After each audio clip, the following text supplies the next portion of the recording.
ഏറെ അഭിമാനത്തോടെയും ഒരല്പം അഹങ്കാരത്തോടെയുമാണ് നമ്മൾ നമ്മുടെ നാടിനെ പറ്റി എപ്പോഴും പറയാറുള്ളത്.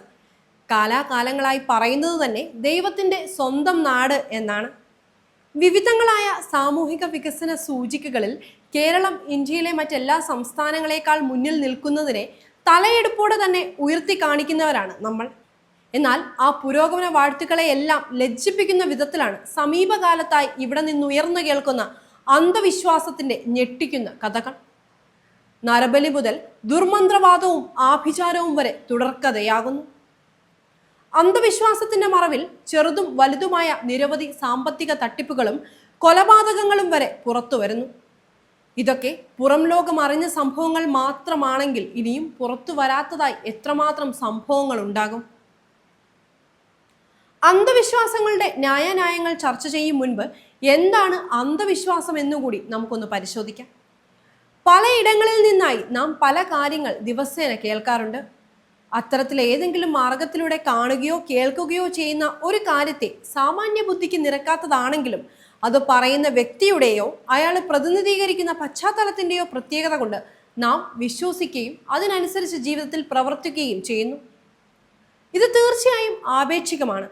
എൻ്റെ വിശ്വാസം മറ്റൊരുവന് അന്ധവിശ്വാസമായിരിക്കാം. അതിൻ്റെ പരിണിത ഫലങ്ങളും പലതാകാം.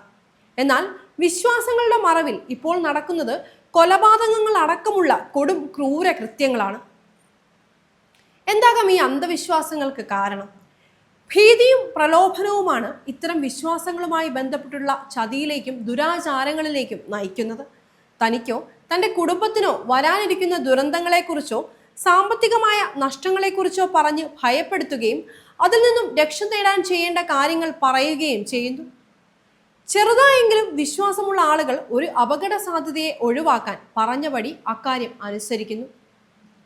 അത്യാഗ്രഹവും കുറുക്കുവഴികളിലൂടെ വിജയം നേടാനുള്ള മനുഷ്യരുടെ മനസ്സും ഇതിന് മറ്റൊരു കാരണമാണ്.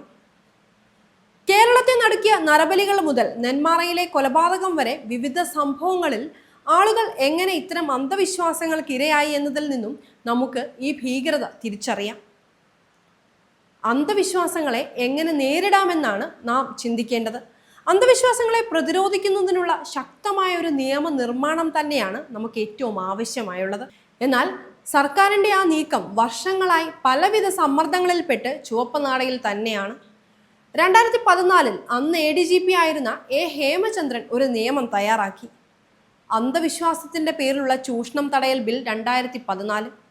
അന്നത്തെ യുവ പോലീസ് ഉദ്യോഗസ്ഥരിൽ നിന്നെല്ലാം അഭിപ്രായങ്ങൾ സ്വീകരിച്ച് തയ്യാറാക്കിയ അതിൽ അന്ധവിശ്വാസത്തിന്റെ അടിസ്ഥാനത്തിലുള്ള കുറ്റകൃത്യങ്ങൾക്ക് 7 വർഷം വരെ തടവും 2 ലക്ഷം രൂപ വരെ പിഴയുമാണ് നിർദ്ദേശിച്ചിട്ടുണ്ടായിരുന്നത്.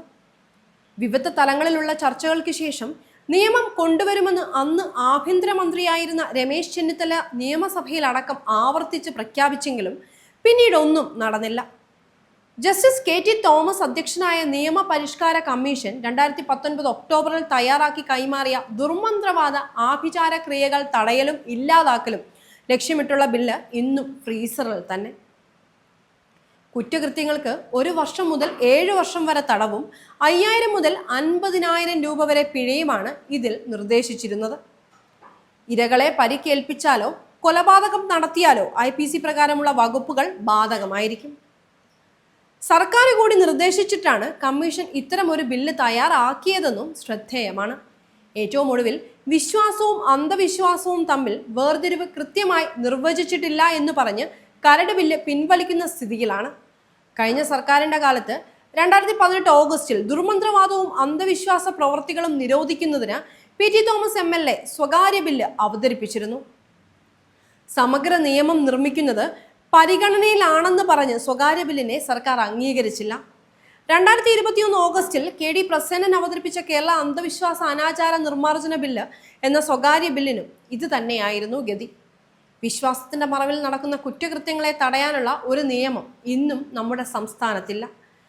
കാലാകാലങ്ങളായി നിലനിന്നിരുന്ന പലതരത്തിലുള്ള അന്ധവിശ്വാസങ്ങളെയും അനാചാരങ്ങളെയും തോൽപ്പിച്ചു തന്നെയാണ് ഈ കാണുന്ന കേരള സമൂഹം സൃഷ്ടിക്കപ്പെട്ടത്. ബുദ്ധിയും വിവേകവും ശാസ്ത്രാവബോധമുള്ള ഒരു തലമുറ വളർന്നു വരുന്നു എന്നത് പ്രത്യാശ നൽകുന്ന ഒരു വലിയ ഘടകമാണ്. സാങ്കേതിക വിദ്യയുടെ വളർച്ചയും സാമൂഹ്യ മാധ്യമങ്ങളിലൂടെ ലഭിക്കുന്ന അറിവുകളും ശാസ്ത്രാവബോധം വളരാൻ സഹായിക്കും. വിശ്വാസം അതല്ലേ എല്ലാം എന്നത് മാറി വിശ്വാസം വേണം ആവശ്യത്തിന് എന്ന ചിന്തയിലേക്ക് സമൂഹം നീങ്ങട്ടെ എന്ന് നമുക്കും ആത്മാർത്ഥമായി ആഗ്രഹിക്കാം.